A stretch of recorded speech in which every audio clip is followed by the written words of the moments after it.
This week in show history, 4 years ago this week, Senator Ted Stevens was killed in a small plane crash in Alaska.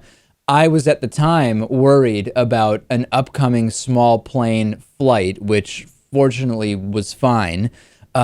He was the longest serving Republican senator in history, a guy that was often lampooned, mostly by the left, but even sometimes by the right, famous for his statement about the internet is not just a series of tubes that you can back a truck up to.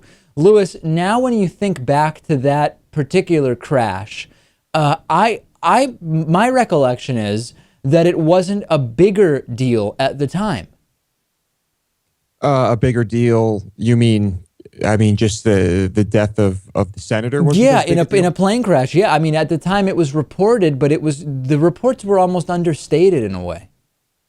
Well, for some reason it wasn't a big deal. I mean, I guess we're kind of used to hearing about small planes going down, and I mean, Ted Stevens was certainly not the most highly recognized or most recognizable politician in this country. So I don't know, maybe it just slipped under the radar. It's also incredible that Ted Stevens was in a different plane crash back in 1978, which obviously didn't lead to his death, but did lead to the death of his wife. And there are, of course, lots of conspiracy theories around a lot of these crashes.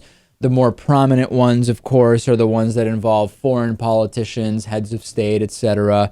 And when we step back, we have to remember small planes, particularly those flying in these areas of Alaska, are at an exponentially higher risk of crashing than commercial planes flying not in the backwoods of Alaska. And we did recently a story, Lewis, actually pointing out, in spite of the fact that there have been a handful of really publicized plane crashes recently in the last year, it's actually safer than ever to fly commercial right now.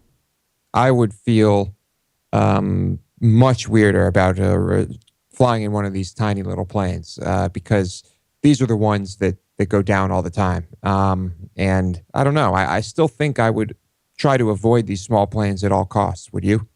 Yes. I mean, given the option, of course I would. If you want to go certain places, you really have very little choice, right? If you fly to certain places in Alaska, for example, between some of those remote islands and remote areas, it's really just these tiny planes. And you just kind of have to choose either not to go to those places at all, which so far in my 30 years on this planet has been my choice, or to just risk it. Well, I guess certainly chances are you're still not going to go down. And I'm sure there are people in the audience here who are flying in small planes all the time.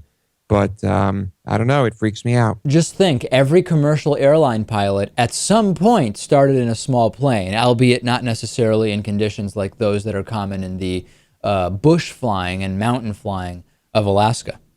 But on that same note, not every person flying a small plane moves on to fly the bigger ones. That's a very good point, Lewis. Yes, no question about that.